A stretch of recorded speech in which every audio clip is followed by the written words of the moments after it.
देखते हैं इस पेपर का कोड।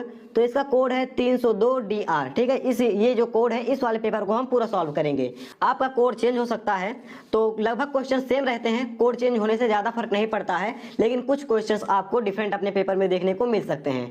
तो हम पहला क्वेश्चन देखते हैं। पहला क्वेश्चन आपका था कि साहित्य सहचर के लेखक हैं, तो इसमें राइट आंसर था ये वाला बी हजारी प्रसाद द्विवेदी। ठीक है, दूसरा ऑप्शन इसका सही था। अगला क्वेश्चन देखिए, अगला क्वेश्चन है बाल कृष्ण भट्ट द्वारा संपादित पत्रिका है, तो 4 ऑप्शन इसमें दिए गए थे। हिंदी प्रदीप जो है ये वाला इसका राइट आंसर था। अगला तीसरा क्वेश्चन है हिंदी का प्रथम मौलिक उपन्यास कौन सा है, यानी कि इसका प्रथम उपन्यास कौन सा है, तो इसका राइट आंसर है परीक्षा गुरु, ये आपको पता होगा। अगला क्वेश्चन देखिए, अगला क्वेश्चन है सरदार पूर्ण सिंह किस युग के लेखक हैं, ये मोस्ट इंपॉर्टेंट क्वेश्चन है और ये जो क्वेश्चन है मॉडल पेपर में कई बार आया था। तो ये इसका जो राइट आंसर है ये है आपका द्विवेदी युग के। ठीक है, अगला क्वेश्चन हम देखते हैं। अगला क्वेश्चन है आपका निम्नलिखित में जयशंकर प्रसाद की कृति है, तो ध्रुव स्वामी जयशंकर प्रसाद की कृति है। छायावाद की विशेषता क्या है, ये दूसरे का पहला क्वेश्चन है, इसको आपको कमेंट करके बताना है। 4 ऑप्शन दिए गए हैं, कौन सा इसमें सही है, 2 का लिखना है, उसके बाद 1 2 3 4 जो इसमें आपको सही है वो आपको कमेंट करना है। अगला देखिए, निम्न में कौन सा ग्रंथ भक्ति काल का है। ठीक है, तो भक्ति काल का है विनय पत्रिका, ये आपका भक्ति काल का ग्रंथ है। अगला क्वेश्चन देखते हैं हम प्रयोगवाद के प्रवर्तक कौन हैं, तो प्रयोगवाद के प्रवर्तक हैं अज्ञेय, सच्चिदानंद, हीरानंद, वात्स्यायन, अज्ञेय। अगला है अनामिका के रचनाकार कौन है, तो निराला जी अनामिका के रचनाकार हैं। फिर रीतिकाल का अन्य नाम है, तो रीतिकाल का अन्य नाम श्रृंगार काल है, क्योंकि यहाँ पर श्रृंगार से ज्यादा जुड़ी बातें की जाती थी। अगला देखिए तीसरा क्वेश्चन, आपको हम ऐसे बताते चलेंगे जितना क्वेश्चन आपके लिए इंपॉर्टेंट है। जैसे कि यहाँ पर देखिए, इसमें आपको निम्नलिखित पर आधारित प्रश्नों के उत्तर देना था किसी एक का। तो अगर आपने पहला किया है तो ये राष्ट्र का स्वरूप इसका लेसन का नाम है और इसके लेखक हैं वासुदेव शरण अग्रवाल। ठीक है, ये पहला आपका पैराग्राफ था, 5 क्वेश्चन पूछे गए थे, शीर्षक का नाम राष्ट्र का स्वरूप और इसके लेखक हैं वासुदेव शरण अग्रवाल। और ये देखिए दूसरा था, अगर आपने दूसरा किया है तो दूसरा है आपका भाषा की आधुनिकता और इसके लेखक हैं प्रोजित सुंदर रेड्डी। ठीक है, दोनों आपका हो गया।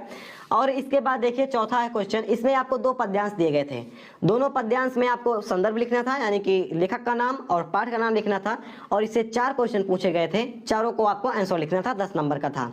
तो अगर आपने पहला क्वेश्चन किया है तो पहले क्वेश्चन में शीर्षक का नाम है आपका वो श्रद्धामनु और इसके कवि का नाम है जयशंकर प्रसाद। और अगर आपने दूसरा किया है ये वाला, तो इसमें देखिए इसमें आपके शीर्षक का नाम है अभिनव मनुष्य और इसके लेखक का नाम है रचयिता का कौन है, लेखक कवि इसके हैं रामधारी सिंह दिनकर, दोनों हैं आपके। अगला देखिए हम देखते हैं क्वेश्चन, इसमें भी आपको 5 क्वेश्चन पूछे गए थे।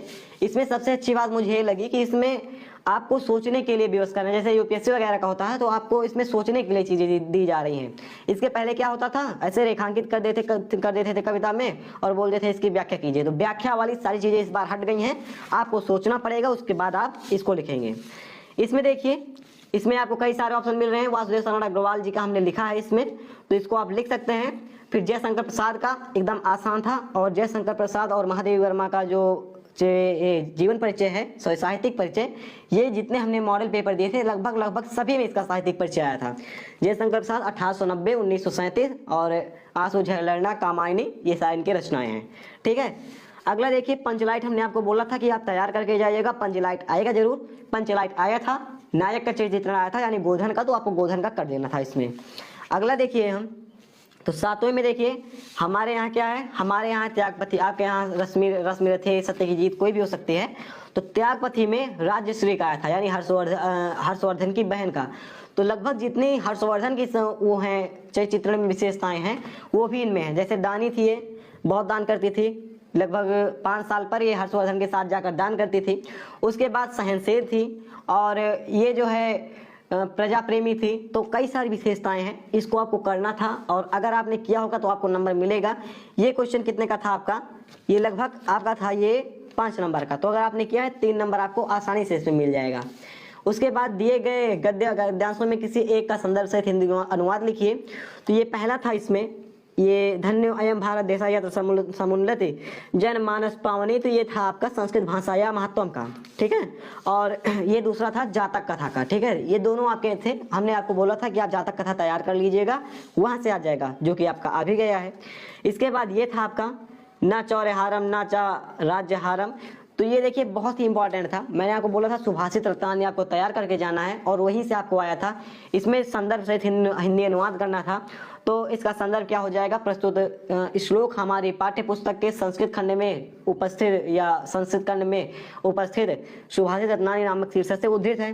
उसके बाद आपको देखिए इसमें विद्याधन को सभी धनों में प्रधान बताया गया है, तो आपको पूरा अर्थ इसमें लिख देना था। आई होप आपने इसे किया होगा।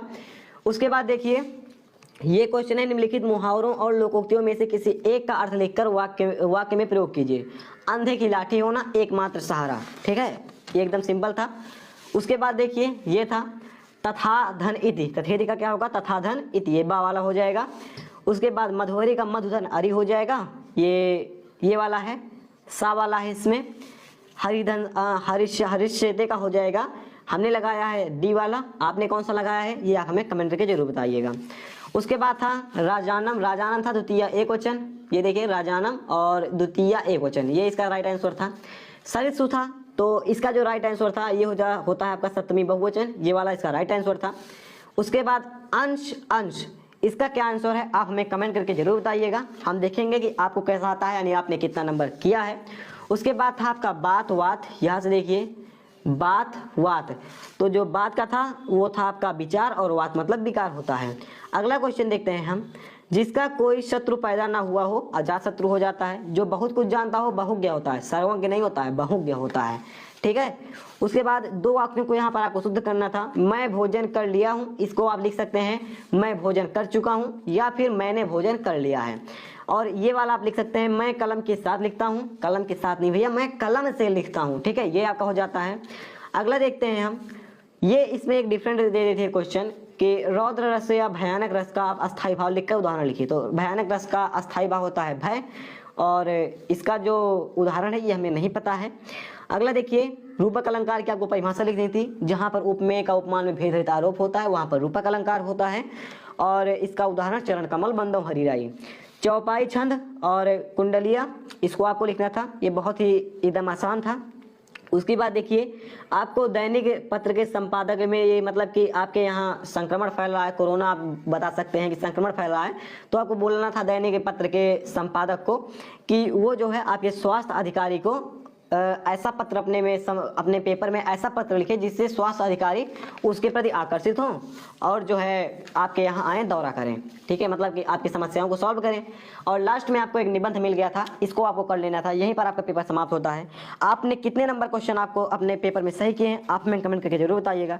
फिलहाल हम मिलेंगे ऐसे किसी नेक्स्ट वीडियो में। जय हिंद।